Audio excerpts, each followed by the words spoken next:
Assalamualaikum warahmatullahi wabarakatuh. Mari kita belajar implementasi kurikulum merdeka di MISD. Belajar bersama sahabat Yuna.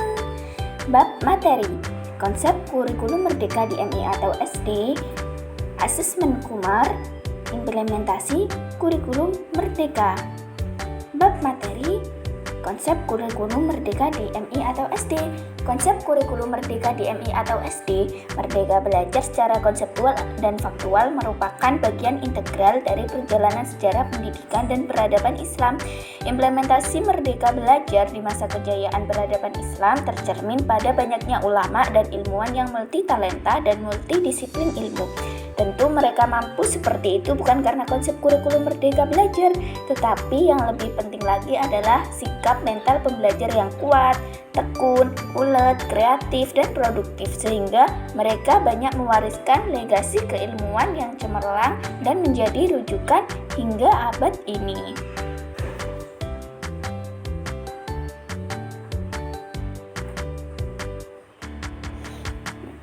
Materi kedua, asesmen kurikulum merdeka. Asesmen kurikulum merdeka. Penilaian adalah proses untuk menentukan nilai atau kualitas suatu objek atau aktivitas. Dalam konteks pendidikan, penilaian adalah proses pengumpulan dan pengolahan informasi untuk mengukur pencapaian hasil belajar peserta didik. Penilaian dilakukan secara menyeluruh dan berkelanjutan. Penilaian dapat dilakukan dengan menggunakan instrumen tes maupun non-tes. Asesmen memiliki peran penting dalam proses kegiatan belajar dan mengajar.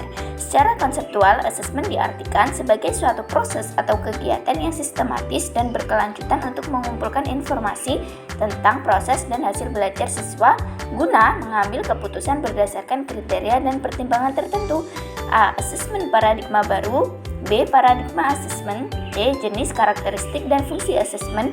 D. Asesmen diagnostik.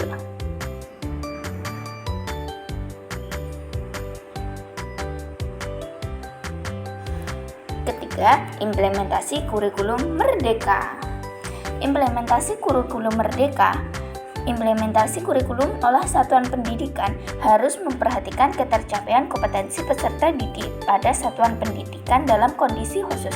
Masa pandemi COVID-19 merupakan salah satu kondisi khusus yang menyebabkan ketertinggalan pembelajaran atau learning loss yang berbeda-beda pada ketercapaian kompetensi peserta didik. Untuk mengatasi ketertinggalan pembelajaran atau learning loss, diperlukan kebijakan pemulihan pembelajaran dalam jangka waktu tertentu terkait dengan implementasi kurikulum oleh satuan pendidikan.